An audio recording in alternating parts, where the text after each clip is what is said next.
أعوذ بالله من الشيطان الرجيم بسم الله الرحمن الرحيم الرحمن علم القرآن. கண்ணியத்துக்குரிய ஏக இறைவனாகிய எல்லாம் வல்ல அல்லாஹ்வின் நல்லடியார்களே, என் அருமை இஸ்லாமிய சகோதர சகோதரிகளே, அல்லாஹ்வுடைய பேரருளால் அவனுடைய மார்க்கத்தை நாம் எல்லாம் அறிந்து கொண்டு எதை நாம் அறிந்து கொண்டோமோ அதை நம்முடைய வாழ்வில் நாம் கடைபிடித்து இவ்வுலகத்தில் நாம் எல்லாம் முஸ்லீம்களாக வாழ்ந்து கொண்டிருக்கின்றோம். இவ்வாறு வாழக்கூடிய நாம் ஒவ்வொருவரும் இந்த உலகத்தில் நம்முடைய வாழ்க்கையை எவ்வாறு நாம் அமைத்து கொள்ள வேண்டும் என்றால், திருமறை குர்ஆன் நமக்கு எவ்வாறு இந்த உலகத்தில் நம்முடைய வாழ்க்கையை அமைத்துக் கொள்ள வேண்டும் என்று உபதேசிக்கின்றதோ அதன் அடிப்படையில் நபிகள் நாயகம் ஸல்லல்லாஹு அலைஹி வஸல்லம் அவர்கள் எவ்வாறு தன்னுடைய வாழ்க்கை அமைத்து கொண்டு வாழ்ந்து நமக்கு பாடமாக எடுத்துரைத்தார்களோ அதுபோன்ற வாழ்க்கையை தான் இந்த உலகத்தில் நாம் ஒவ்வொருவரும் அமைத்து கொள்ள கடமைப்பட்டிருக்கின்றோம். அல்லாஹ்வுடைய தூதர் ஸல்லல்லாஹு அலைஹி வஸல்லம் அவர்கள் சொன்ன திருமறை குர்ஆன் போதிக்கக்கூடிய ஒவ்வொரு உபதேசங்களையும் அதை முழுமையாக அறிந்து கொண்டு தன்னுடைய வாழ்வில் முழுமையாக கடைபிடித்து அதன் மூலமாக நன்மை பெற்றவர்கள்தான் ஏராளமான சஹாபாக்களும் சஹாபிய பெண்மணிகளும். அவர்களுடைய நோக்கம் என்னவாக இருந்தது என்று சொன்னால், நன்மை கிடைக்கும் என்கின்ற ஒரு வார்த்தை, நன்மை என்று சொல்லக்கூடிய ஒரு உபதேசத்தை அல்லாஹ்வுடைய தூதர் அவர்கள் மத்தியிலே எடுத்துரைப்பார்கள் என்று சொன்னால், அந்த நன்மைகளை முழுமையாக பெற வேண்டும், நபிகளார் சொல்லக்கூடிய அந்த வாழ்க்கை இந்த உலகத்தில் நாம் அடைய வேண்டும், அதை கடைபிடிக்க வேண்டும் என்கின்ற ஒரு ஆர்வம் நபி தோழர்கள் தோழியர்கள் மத்தியிலே அதிகமாக இருந்தது. அப்படி அந்த ஆர்வத்தோடு ஆசையோடு இருந்தவர்கள்தான் உலகத்தில் பல்வேறு விதமான நன்மையான காரியங்களை நோக்கி இந்த மார்க்கத்திற்காக நன்மைக்காக அல்லாஹ்வுக்காக தன்னுடைய உயிரை தன்னுடைய பொருளை தன்னுடைய வாழ்க்கையை அனைத்தையும் ஏராளமான நபி தோழர்கள் தோழியர்கள் தியாகம் செய்ததை வரலாற்றில் நாம் பார்க்க முடிகின்றது. நன்மை என்று சொன்னாலே அதை அடைவதற்காக எத்தகைய சிரமங்களை சந்திப்பதாக இருந்தாலும் எத்தகைய கஷ்டங்களை அவர்கள் சந்திக்கக்கூடியவர்களாக இருந்தாலும் அதையெல்லாம் பெரிதாக அவர்கள் எடுத்துக்கொள்ளாமல் நன்மை அல்லாஹ் தரக்கூடிய அந்த பொக்கிஷத்தை நாம் பெற வேண்டும் என்கின்ற ஒரு நோக்கத்தோடு தான் சஹாபாக்களும் சஹாபிய பெண்மணிகளும் பயணித்தார்கள். வரலாறு நமக்கு சொல்கின்றது. எந்த அளவிற்கு என்று சொன்னால், அல்லாஹ்வுடைய தூதர்களை நோக்கி சில நபி தோழர்கள் வருகிறார்கள். இவர்கள் யார் என்று சொன்னால் ஏழை சஹாபாக்கள் என்று அழைக்கக்கூடியவர்கள். அல்லாஹ்வுடைய தூதருடைய காலகட்டத்தில் முஹாஜிர்கள் அன்சாரிகள் என்று இரண்டு மக்கள் இருந்தார்கள்.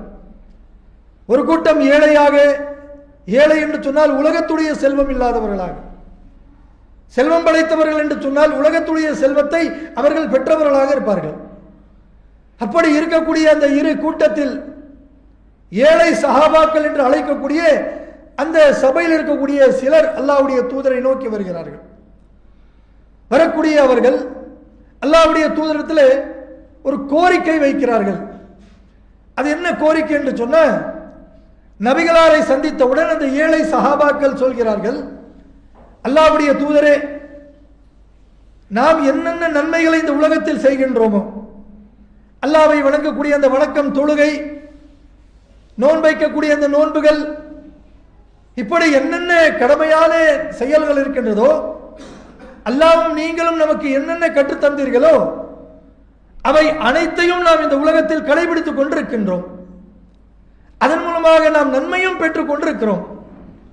எப்படி இந்த செயல்களை எல்லாம் செய்து அல்லாஹ்விடத்திலே நன்மைகளை நாம் பெற்றுக் கொண்டிருக்கிறோமோ அதே போன்றுதான் நம்மோடு இருக்கக்கூடிய நம் தோழர்கள். இதில் நாம் என்ன புரிந்து கொள்ளக்கூடாது என்று சொன்ன, ஏதோ சஹாபாக்கள் அவர்களை பார்த்து பொறாமைப்பட்டாங்க, அவர்களை பார்த்து கோபப்பட்டாங்க, இப்படி நம்ம புரிந்து கொள்ளக்கூடாது. அவர்கள் வைக்கக்கூடிய கோரிக்கை என்னன்னு சொன்னா, நன்மையில் நாமும் முந்திக் கொள்ள வேண்டும், அவர்களுக்கு நிகராக நாமும் நன்மை பெற வேண்டும் என்கின்ற ஒரு ஆர்வத்தோடு நபிகளாரிடத்தில் சொல்கிறார்கள், நாம் எத்தகைய நன்மையான காரியங்கள் செய்து அல்லாஹ்வை வணங்கக்கூடிய அந்த வணக்கங்களை செலுத்தி உலகத்தில் அல்லாஹ் தரக்கூடிய நன்மைகளை நாம் பெற்றுக் கொண்டிருக்கிறோமோ அதே போன்ற நன்மையான காரியங்களை செயல்களை செய்து நம்மை போலவே நன்மைகளை நம்மோடு இருக்கக்கூடிய செல்வம் படைத்த அந்த நபி தோழர்கள் அவர்களும் இந்த நன்மையை பெற்றுக் கொண்டிருக்கிறார்கள். அப்ப நன்மைகளை இவர்கள் இருவரும் பெற்றுக் கொண்டிருக்கக்கூடிய நேரத்தில் அல்லாஹ்வுடைய தூதரத்தில் இந்த ஏழை சஹாபாக்கள் என்ன சொல்ல வருகிறார்கள் என்று சொன்ன அடுத்ததாக சொல்றாங்க, அல்லாஹ்வுடைய தூதரே, நாம் எத்தகைய நன்மைகளை பெறுகின்றோமோ அத்தகைய நன்மைகளை அவர்களும் பெறுகிறார்கள். ஆனால் அல்லாஹ் ரப்புல் ஆலமீன் அவர்களுக்கு இந்த உலகத்தில் உலக செல்வத்தை நம்மை விட கூடுதலாக அதிகமாக கொடுத்துட்டான். அவரிடத்தில் அல்லாஹ் கொடுத்த அந்த செல்வம் இருக்கின்றது. அந்த செல்வத்தை வைத்து அவர்கள் அல்லாஹ்வின் பாதையிலே தான தர்மங்களாக செய்து அதன் மூலமாக நம்மை விட சற்று கூடுதலான நன்மைகளை அவர்கள் பெற்றுக் கொண்டிருக்கிறாங்க. அல்லாஹ் அந்த வாய்ப்பு நமக்கு கொடுக்கல. செல்வத்தை அவர்களுக்கு கொடுத்திருக்கிறான். அதை கொடுத்த செல்வத்தை அல்லாஹ்வின் பாதையிலே செலவு செய்து நம்மை விட கூடுதலான நன்மைகள் அவர்கள் பெற்றுக் கொண்டிருக்கிறார்கள். அவர்களுக்கு நிகராக நாமும் நன்மைகளை இந்த உலகத்தில் அறுவடை செய்ய வேண்டும், பெற வேண்டும். அதற்கு ஒரு வழியை காட்டுங்க, ஒரு உபதேசம் செய்யுங்க. அல்லாஹ்வுடைய தூதரிடத்துல என்ன சொல்லல, அல்லாஹ் அவர்களுக்கு செல்வத்தை கொடுத்துட்டான். அவர்களை போலவே அல்லாஹ்விடத்தில் துஆ செய்து அவர்களை விட அதிகமாக அல்லது அவர்களுக்கு நிகராக அந்த செல்வத்தை நீங்க வாங்கி கொடுங்க அப்படின்னு போய் சொன்னாங்களா? அப்படி சொல்லியிருந்தா கண்டிப்பா என்ன செய்யலாம், அவர்கள் பொறாமைப்பட்டார்கள் என்று சொல்லலாம். ஆனா இந்த சஹாபாக்கள் அல்லாஹ்வுடைய தூதரத்தில் வைக்கக்கூடிய கோரிக்கை என்னவென்று சொன்னா, அவர்களுக்கு நிகராக நாமும் நன்மை பெறணும். அந்த நன்மை பெறுவதற்காக அல்லாஹ்வுடைய தூதரே நாம என்ன செய்யணும், அதற்கு ஒரு வழி காட்டுங்கன்றாங்க. உடனே ரசூலுல்லாஹ் சொல்றாங்க, அப்ப அவர்களுக்கு நிகராக நீங்களும் நன்மை பெற வேண்டும் என்று சொன்னால் அப்ப நீங்க என்ன செய்யணும், ஒவ்வொரு ஃபர்லான தொழுகைக்கு பிறகு நமக்கு ஐவேளை கடமையாக்கப்பட்ட தொழுகை இருக்குல்ல, இந்த ஒவ்வொரு ஃபர்லான தொழுகைக்கு பிறகு நீங்கள் அல்லாஹ்வுக்கு zikr செய்யணும். சுப்ஹானல்லாஹ் 33 முறை சொல்லுங்க, அல்ஹம்துலில்லாஹ் 33 முறை சொல்லுங்க, அல்லாஹ் அக்பர் 34 முறை சொல்லுங்க.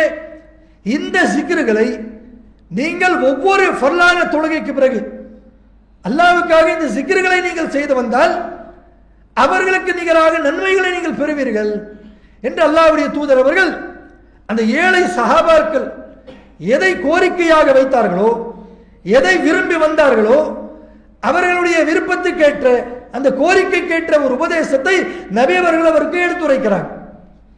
இதை சொன்னவுடனே பெரும் மகிழ்ச்சியை பெறுறாங்க.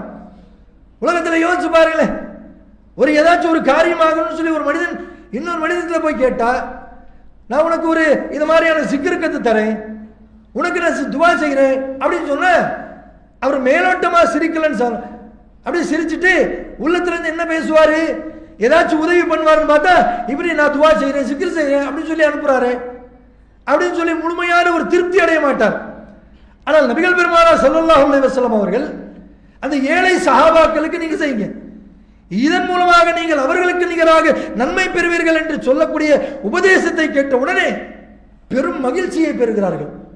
அந்த மகிழ்ச்சியோடு போய் அடுத்த வக்துடைய ஃபர்லான தொழுகையை தொழுது முடித்து பள்ளிவாசலில் அமர்ந்து அந்த zikr செய்ய ஆரம்பிக்கிறாங்க. இப்படி செய்யக்கூடிய நேரத்தில் செல்வம் படைத்த சஹாபாக்கள் இவருடைய நண்பர்கள் தானே, அந்த நண்பர்கள் பார்த்துக்கிட்டு இருக்காங்க. ஒரு முறை, 2 முறை, 3 முறை இப்படி பார்த்து கொண்டிருக்கக்கூடிய அவர்கள் ஒரு கட்டத்தில் ஏழை சஹாபாக்களை நோக்கி கேட்கிறாங்க, என்ன செய்றீங்க, பள்ளிவாசல்ல நீங்க தொழுது போகக்கூடிய ஆள் தானே, இப்படி போகாம கொஞ்ச நாளா பார்க்கிறோம், உட்கார்ந்து ஏதோ செய்றீங்களா, என்ன செய்றீங்க அப்படின்னு சொன்ன உடனே சஹாபாக்களை பொறுத்தவரை என்ன செய்ய மாட்டார்கள் என்று சொன்ன, பொய் பேசக்கூடியவர்களாக இருக்க மாட்டாங்க, மூடி மறைக்கக்கூடிய இப்படிப்பட்ட காரியங்களை நபி தோழர்கள் தோழியர்கள் செய்ய மாட்டார்கள். செல்வம் படைத்த சஹாபாக்கள் கேட்ட உடனே ஏழை சஹாபாக்கள் அல்லாஹ்வுடைய தூதரிடத்தில் எதை கேட்டு அறிந்து கொண்டார்களோ, எதை அறிந்து கொண்டு தன்னுடைய வாழ்வில் கடைபிடித்துக் கொண்டிருக்கிறார்களோ அந்த செயலை அப்படியே அந்த செல்வம் படைத்த சஹாபாக்களிடத்தில் சொல்லிடுறாங்க. சொன்ன உடனே அவர்களும் எப்படிப்பட்டவர்கள், நன்மையில் முந்திக் கொள்ளணும், நன்மை கிடைக்கும் என்று சொன்னால் அந்த செயலை செய்யணும், நன்மையை முழுமையாக பெறணும் என்கின்ற ஆர்வம் கொண்டவர்கள். ஏழை சஹாபாக்கள் சொன்ன உடனே அடுத்த வக்துடைய தொழுகையில ஃபர்லான தொழுகை தொழுது ஏழை சஹாபாக்கள் எப்படி அந்த சிக்கர்களை செய்து அமர்ந்து கொண்டிருக்கிறார்களோ அதே போன்று இவர்களும் பள்ளிவாசலில் அமர்ந்து அல்லாஹ்வுக்கு இந்த சிக்கர்களை செய்ய ஆரம்பிச்சிடறாங்க. ஏழை சஹாபாக்கள் பார்க்குறாங்க, இது என்னப்பா இது, நாம் போய் ரசூலுல்லாஹ்விடத்தில் போய் ஒரு விஷயத்தை கேட்டுட்டு வந்து செய்கிறோம், நன்மை இவர்களுக்கு நிகராக பெறணும்னு ஆசைப்பட்டோம், இவங்க நம்மிடத்தில் கேட்டுக்கிட்டு இவங்களை செய்ய ஆரம்பிச்சிட்டாங்களே, அப்போ நம்மை விட மறுபடியும் இவங்க முந்திட்டாங்களே, என்ன செய்யறது? மறுபடியும் போகிறாங்க ரசூலுல்லாஹ்விடத்தில் போய் அல்லாஹ்வுடைய தூதர்கிட்ட சொல்கிறாங்க, யாரும் சொல்லலாம், இப்படி நாம் சிக்கர்கள் செய்து கொண்டிருந்தோம், இவர்கள் வந்தார்கள், தோழர்கள் வந்தார்கள், கேட்டார்கள், நாம சொன்னோம், சொன்ன பிறகு அடுத்த வக்துடைய தொழுகை தொழுது விட்டு அவர்களும் அந்த சிக்கர்களை செய்ய ஆரம்பித்தாங்க, மறுபடியும் நம்மை முந்தி விட்டார்கள், அல்லாஹ்வுடைய தூதரே அடுத்த ஏதாச்சும் ஒரு உபதேசம் செய்யுங்க. அவர் ரசூலுல்லாஹ் சிரிச்சுக்கிட்டே சொல்றாங்க, அடுத்த உபதேசம் இல்லப்பா, அல்லாஹ் அவர்களுக்கு அந்த நன்மையை நாடிட்டான், அல்லாஹ் உங்களுக்கு இத்தனை நன்மையை நாடிட்டான், அவன் அல்லாஹ் எதை நாடினானோ அந்த செயலை செய்து கொண்டு அந்த நன்மையோடு நீங்க மகிழ்ச்சியா இருங்க. அப்ப இந்த தகவல் சஹாபாக்கள் செய்த இந்த ஒரு செயல் இருக்குல்ல, இந்த செயல் நமக்கு தரக்கூடிய செய்தி என்ன, நமக்கு தரக்கூடிய பாடம் என்ன? சஹாபாக்கள் நம்முடைய முன்னோர்கள் தானே, சஹாபாக்கள் சஹாபிய பெண்மணிகள் என்று சொன்ன அவங்க வேற யாரும் என்று சொல்ல முடியாது, அவருடைய பிள்ளைகளாக இருப்போம் நாம. அப்படிப்பட்ட நம்முடைய முன்னோர்களாக இருக்கக்கூடிய அவர்கள் நன்மை பெறக்கூடிய வாய்ப்பு கிடைக்கும் என்று சொன்னால், இந்த செயலின் மூலமாக அல்லாஹ் உங்களுக்கு நன்மை வழங்குவான் என்று சொன்னால், அந்த நன்மையை முழுமையாக பெறுவதற்காக எத்தகைய ஆர்வம் கொண்டவர்களாக இருந்தாங்க. எதை சொன்னார்களோ அதை அப்படியே கடைபிடித்து அல்லாஹ்விடத்தில் அந்த கூலியை பெறுவதற்காக எத்தகைய தியாகம் செய்தார்கள் வரலாறு நமக்கு சொல்கின்றதா இல்லையா? இந்த ஆர்வம் நம்மிடத்தில் இருக்க வேண்டும். நபிகள் நாயகம் ஸல்லல்லாஹு அலைஹி வஸல்லம் மனைவி அன்னை ஆயிஷா ரலியல்லாஹு அன்ஹா அவரிடத்தில் 2 வயதான மூதாட்டியர்கள், யூத பெண்மணிகிறவர்கள், அந்த வயதான மூதாட்டியர்கள் அன்னை ஆயிஷா அவருடைய வீட்டுக்கு வந்து உட்கார்ந்து பேசிட்டு இருக்காங்க. பேசக்கூடிய நேரத்தில் அன்னை ஆயிஷாவிடத்தில் இந்த 2 மூதாட்டியர்கள், ஒரு மனிதன் மரணித்து விட்டான், மரணித்த பிறகு மண்ணறையில் அடக்கம் செய்யப்பட்ட பிறகு அந்த மனிதனுக்கு கடும் வேதனையை வைத்திருக்கிறார், இது உங்களுக்கு தெரியுமான்றான். இதை சொல்லும் பொழுது ஆயிஷா நாயகிக்கு என்ன சொல்றது தெரியல. சொல்லக்கூடியவர்கள் வயதான மூதாட்டியர்கள், ஆனா யூத பெண்மணியாக இருக்கிறாங்க. அப்ப ஆயிஷா நாயகி என்ன செய்யறாங்க, அவர்களுக்கு எந்த ஒரு பதிலும் சொல்லல, தெரியும்னு சொல்ல, தெரியாதுன்னு கூட சொல்லல. அந்த 2 மூதாட்டியர்கள் தன்னுடைய வீட்டை விட்டு சென்று விடுகிறார்கள். ஆயிஷா நாயகி அந்த மூதாட்டிகள் சென்ற பிறகு அல்லாஹ்வுடைய தூதர் அவர்கள் எப்பொழுது வருவாங்க, வந்தவுடனே இதை கேட்டு உண்மையா பொய்யான்னு தெரிஞ்சுக்கணும்ல, மார்க்கத்தை பற்றி நன்மையான காரியங்களை பற்றி ஒரு செய்தியை கேட்டறிந்து கொண்டால் அதை உடனடியாக தெரிந்து கொள்ள வேண்டும் என்கின்ற ஆர்வம் சஹாபாக்கள் மத்தியிலே, மற்ற சஹாபாக்கள் சஹாபிய பெண்மணி மட்டில் எப்படி இருந்ததோ அதை விட பன்மடங்கு கூடுதலாக அன்னை ஆயிஷா அவர்களிடத்திலும் இருந்தது. ரசூலுல்லாஹ்வுடைய வருகைக்கு எதிர்பார்த்து கொண்டிருக்கிறாங்க. அப்படி எதிர்பார்க்கக்கூடிய நேரத்தில் அல்லாஹ்வுடைய தூதர் அவர்கள் வருகிறார். வந்தவுடனே ரசூலுல்லாஹ்விடத்தில் முதல் கேள்வி, அல்லாஹ்வுடைய தூதரே, ஒரு மனிதன் இந்த உலகத்தில் கெட்டவனாக வாழ்ந்து மரணித்து விட்டால் அவனுக்கு மறுமைக்கு முன்பாக மண்ணறையில் ஒரு தண்டனை வைத்திருக்கிறானே, இது உண்மையான்னு கேட்கிறாங்க. ரசூலுல்லாஹ் ஆமா உண்மைதான், இது யார் சொன்னது? உடனே ஆயிஷா நாயகி சொல்றாங்க, இன்னார் சொன்னார்கள். ரசூலுல்லாஹ் அது உண்மைன்றாங்க. அப்ப இந்த செய்தி நமக்கு தரக்கூடிய பாடம் என்ன? ஒரு நன்மையான காரியம், மார்க்கம் சம்பந்தப்பட்ட விஷயம், மன்னரையுடைய வாழ்க்கை, மர்மையுடைய வாழ்க்கை எப்படியெல்லாம் இருக்கின்றது என்று தகவல் தெரிந்து கொண்டால் அதை உடனடியாக இது உண்மையா பொய்யா என்று அறிந்து கொண்டு அதன்படி நம்முடைய வாழ்க்கையை அமைத்துக் கொள்ளணும், நன்மைக்கு முந்திக் கொள்ளணும். நன்மைதான் நாளை மறுமையில் நமக்கு சுவனத்திற்கு அழைத்து செல்லும் என்பதை அவர்கள் அறிந்து கொண்டு அதை நோக்கி சென்றார்களா இல்லையா? அபூ ஹுரைரா ரலியல்லாஹு அன்ஹு அவர்கள், நாம நிறைய ஹதீஸ்களில் இவருடைய பெயரை பார்த்திருப்போம். ஹதீஸ் அல்லாஹ்வுடைய தூதருடைய வாழ்க்கை வரலாற்றை உலகத்திற்கு 5000க்கு மேலாக செய்திகளை கொண்டு கொடுத்தவர் யார்? அபூ ஹுரைரா அவர்கள். இவருடைய வாழ்க்கை எப்படி இருந்தது? ஒருவேளை உணவுக்கு கஷ்டப்பட்டாங்க, அப்படியே மயக்கத்தில் அப்படி விழுந்துருவாங்க, அவ்வளவு சிரமம். அப்படிப்பட்ட சிரமத்திலும் இத்தகைய சிரமங்களை பட்டு அபூ ஹுரைரா அவர்கள் இத்தகைய செய்தி சொன்னார்கள். எப்படி சொன்னார்கள்? பசியோடு பட்டினியோடு அல்லாஹ்வுடைய தூதரோடு தன்னுடைய வாழ்க்கையை அர்ப்பணித்து விட்டார்கள் மார்க்கத்திற்காக, நன்மை பெற வேண்டும் என்பதற்காக. இந்த செயலை நான் செய்தால், உலகத்திற்கு இந்த செய்தியை நான் கொடுத்தால், அல்லாஹ்வுடைய தூதரோடு இருந்து மார்க்கத்தை நாம் அறிந்து கொண்டால் அதற்கு பதிலாக அவருக்கு என்ன கிடைக்க போகுது? அபூ ஹுரைராவுக்கு அவர்களுக்கு தெரியாதா? உலகத்தில் ஏதாச்சும் ஒரு காசு பணத்தை கொடுத்து பெரிய செல்வம் படைத்தவர்களாக மாற போறாரா? அதற்கு ஆசைப்பட்டிருந்தால் அபூ ஹுரைரா அவர்கள் அல்லாஹ்வுடைய தூதரோடு இருந்திருக்க மாட்டாரே. எதை நோக்கி சென்றார், எதில் ஆர்வம் கொண்டார் என்று சொன்னால், இந்த செயலை செய்தால் அல்லாஹ் நமக்கு நன்மை தருவான், இந்த நன்மை எங்கே பலன் இருக்கும் என்று சொன்னால் நாளை மறுமையில் நான் சுவனத்திற்கு செல்வதற்கு ஒரு மிகப்பெரிய ஒரு பலனாக இருக்கும். நன்மை தான் கான்செப்ட்.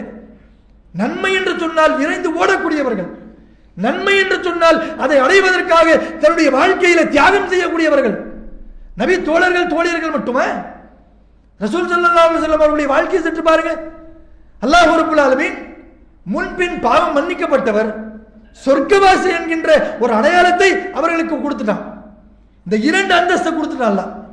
யோசிச்சு பாருங்களேன், இந்த 2 அந்தஸ்துகளில் நம்மிலே ஒருவருக்கு ஒரு பேச்சுக்கு வச்சுப்போமே, நம்மிலே ஒருவருக்கு யாரேனும் ஒரு மனிதருக்கு இந்த 2லே ஒன்று கொடுத்துட்டான். இப்ப நீ சொர்க்கவாசி என்கின்ற இந்த அந்தஸ்தை கொடுத்தா, கொடுத்த பிறகு நம்முடைய வாழ்க்கை எப்படி இருக்கும்? அப்படியே மமதியில நம்ம நம்முடைய வாழ்க்கை அமைத்துக் கொள்வோம். நம்ம அதுக்கு பிறகு என்னென்ன பாவங்கள் செய்வோம்? அல்லாஹ் தான் மன்னிச்சிருன்னு சொல்லிட்டாரு. பாவம் செய்தால் என்ன, செய்யலன்னா என்ன? பாவம் செய்வோமே அப்படின்னு சொல்லி துணிஞ்சு பாவம் செய்வோம். மரியாதை கொடுத்து பேசக்கூடியவர்களை மரியாதை குறைப்போம். தொழக்கூடிய இந்த தொழுகை விட்டுருவோம். ஏன்? அல்லாஹ் தான் சொர்க்கவாசின்ட்டானே அப்படின்ற ஒரு மமதி வந்துடும். நபிகள் பெருமானார் ஸல்லல்லாஹு அலைஹி வஸல்லம் அவர்களுக்கு இந்த 2 அந்தஸ்தையும் கொடுக்கப்படுகின்றது. கொடுத்த பிறகு அல்லாஹ்வுடைய தூதருடைய செயல் எப்படி இருந்தது? அன்னை ஆயிஷா அவர்கள் சொல்றாங்க, அல்லாஹ்வுடைய தூதர் அவர்கள் என்னுடைய வீட்டுக்கு வந்தாங்க, இரவு நேரத்தில் கடமையாக்கப்பட்ட அந்த தொழுகையை தொழ ஆரம்பித்தாங்க, கால்கள் வீங்கி விட்டது நபிகளாருடையது. இந்த வாய்ப்பு நம்ம கொடுத்துருப்போமா நம்முடைய வாழ்க்கையில? கணவர் மனைவியை பார்த்து, மனைவி கணவரை பார்த்து, பிள்ளைகளை தாய் பார்த்து தந்தை பார்த்து, தாய் தந்தையை பார்த்து பிள்ளைகள் ஏன் இவ்வளவு நேரம் தொழுறாங்க தெரியல, யாராச்சும் கேட்டு சொல்லுங்களேன் அப்படின்னு சொல்லக்கூடிய வாய்ப்பு நம்ம கொடுத்துருப்போமா? பலருடைய வீட்டுக்கு போய் கேளுங்க, கணவனை பற்றி மனைவி இடத்துல, மனைவியை பற்றி கணவர் இடத்துல, இவங்க எப்படி தொழுகையில எப்படி தொழுறாங்களா, காலை ஃபஜ்ருடைய தொழுகை எப்படி அப்படின்னு கேட்டா கணவனை பார்த்து மனைவி சொல்வார், ஃபஜ்ருடைய தொழுகையா? எங்க ஃபஜ்ருடைய பாங்க அவர் கேட்டிருப்பாரா? அவரை பத்தி போய் கேட்குறீங்களே, ஃபஜ்ருடைய பாங்க எப்படி சொல்லுவாங்க கேட்டு பாருங்களேன் அப்படின்னு சொல்லி மனைவி கணவனை பற்றி சொல்லக்கூடியதையும் கணவன் மனைவியை பற்றி சொல்லக்கூடியதும் பார்க்கிறோம். அவ்வளவு அலட்சியம். நாம் என்ன நினைச்சுக்கிட்டோம்? தொழுகை என்பது ஒரு சடங்கு. ரமலான் மாதம் வந்தால் தொழுகலாம், நோன்பு வைக்கலாம். ரமலான் வந்து போயிடுச்சா தொழுகைக்கு முதல் டாட்டா பை பை. எதுக்கு? தொழுகைக்கு போயிட்டு வாப்பா. 1 மாத காலம் நான் தொழுதேன், 1 மாத காலம் இறையச்சத்தை வளர்த்தேன், 1 மாத காலம் நோன்பை வைத்தேன், 1 மாத காலம் அல்லாஹ் அல்லான்னு சொல்லி பள்ளிவாசல்ல நிறைய நேரத்தை கொடுத்தேன். இப்ப கொடுக்க முடியாது, நேரம் முடிஞ்சிருச்சு, டாட்டா போ. எதுக்கு? தொழுகைக்கு தான் முதல் டாட்டா, முதல் குட் பை. யாருக்கு? ரமலான் போய்விட்டது, பெருநாள் தொழுது விட்டோம் என்று சொன்னால் அடுத்த முதல் நாம் விடுவது நமக்கு கடமையாக்கப்பட்ட அந்த தொழுகை தான். ஆனால் முன்பின் பாவம் மன்னிக்கப்பட்ட சொர்க்கம் நிச்சயமாக்கப்பட்ட இறை தூதருடைய வாழ்க்கையை சற்று பாருங்கள். ஆக கண்ணியத்துக்குரியவர்களே, அல்லாஹ் ரப்பல் ஆலமீன் நமக்கு தொழுகையின் மூலமாக நன்மை தருகின்றான், ஒரு செயலின் மூலமாக நமக்கு நன்மை தருகின்றான், சிக்கரின் மூலமாக, ஒரு தான தர்மத்தின் மூலமாக, ஒருவரிடத்தில் பேசக்கூடிய பேச்சின் மூலமாக, மனைவிக்கு செய்யக்கூடிய அந்த உதவியின் மூலமாக, தன்னுடைய பெற்றோர்களுக்கு மூலமாக செய்யக்கூடிய, அவர்களுக்கு நாம் செய்யக்கூடிய உபகரணங்கள் மூலமாக அல்லாஹ் நமக்கு எந்த வகையிலாவது நன்மை தருவான் என்று தெரிந்துவிட்டால், அன்புக்குரியவர்களே, லா இலாஹ இல்லல்லாஹ்வை ஏற்றுக்கொண்ட நாம் ஒவ்வொருவரும் உலகத்தில் நமக்கு எந்த விதமான சுமை இருந்தாலும், எத்தனை கஷ்டங்கள் நஷ்டங்கள் இருந்தாலும் நன்மை கிடைக்கும் என்று சொன்னால் அந்த நன்மை நோக்கி விரைந்து ஓடக்கூடியவர்களாக, மற்றதையெல்லாம் உலகத்திற்கே தியாகம் செய்யக்கூடியவர்களாக இருக்க வேண்டும். அப்படிப்பட்ட ஒரு செயலை நாம் உருவாக்கி கொள்ள வேண்டும். ரமலான் நம்மை கடந்து விட்டாலும் அல்லாஹ்வுக்கு நாம் செய்ய வேண்டிய கடமைகள் ஏராளம் ஏராளம் இருக்கின்றது. அதில் முக்கியமான ஒரு கடமை, ஐவேளை நாம் தொழக்கூடிய இந்த தொழுகையை அல்லாஹ் ரப்பல் ஆலமீன் பள்ளிவாசல்களை அலங்கரிக்க வேண்டும் என்று சொல்றான் அல்லாஹ். இன்றைக்கு முஸ்லிம்கள், குர்ஆனை அறிந்தவர்கள், தன்னை ஒரு ஆலிம் என்று சொல்லக்கூடியவர்கள், முஸ்லிம்களுக்கு நான் அறிவுரை சொல்லக்கூடியவர்கள் என்று சொல்லக்கூடியவர்கள் பள்ளிவாசல்களை அலங்கரிக்க வேண்டும் என்று அல்லாஹ் விரும்பக்கூடிய அந்த விருப்பத்தை எப்படி புரிந்து கொண்டார்கள்? ஒவ்வொரு இரவு பராத் என்கின்ற இரவு, அந்த பராத்து இந்த பராத்து அப்படின்னு சொல்லி பள்ளிவாசலுடைய அந்த கட்டடத்துக்கு வெளியே சீரியல் லைட்டு, ஃபோக்கஸ் லைட் போட்டா பள்ளிவாசலை நம்ம அலங்கரிச்சிட்டோம் அப்படின்னு சொல்லிட்டு இருக்காங்க. அல்லாஹ் அதையா சொல்றான்? பள்ளிவாசல் அலங்கரிக்க வேண்டும் என்று அல்லாஹ் விரும்புகின்றான் என்று சொன்னால், அந்த அலங்கரிப்பு எதுவென்று சொன்னால், இதோ ஒரு அரை மணி நேரத்திற்கு முன்னால் இந்த இடம் காலியாக இருந்தது, இப்போ பார்க்கும் பொழுது அமரக்கூட இடம் இல்லாமல் ஒரு சகோதரர் நின்று கொண்டிருக்கிறாரே, இதுதான் அல்லாஹ் விரும்பக்கூடிய அலங்கரிப்பு.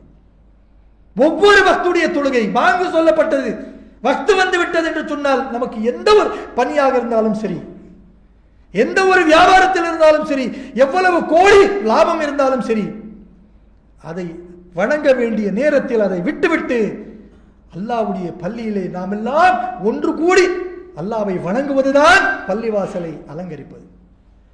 இன்றைக்கு அது நம்மிடத்தில் மிக மிக குறைந்து விட்டது. அதனால்தான் அல்லாஹ் ரப்பல் ஆலமீன் இது போன்ற பாடங்களை காஃபிர்களை வைத்து நமக்கு காட்டக்கூடிய நிலை. ஆக கண்ணியத்துக்குரியவர்களே, அவர்களுக்கு வந்த அந்த நிலை நமக்கு ஒருபோதும் வந்துவிடாது என்று நாம் மனக்கணக்கு போட்டுவிடக்கூடாது. அவர்களுக்கு வந்த நிலை இன்றைக்குன்னு சொன்னால், நாளைக்கு அல்லாஹ் நாடிட்டா நமக்கும் வந்துவிடும். அது வராமல் இருக்க வேண்டும் என்று சொன்னால், அல்லாஹ் விரும்பிய வாழ்க்கை நாம் இந்த உலகத்தில் வாழணும்.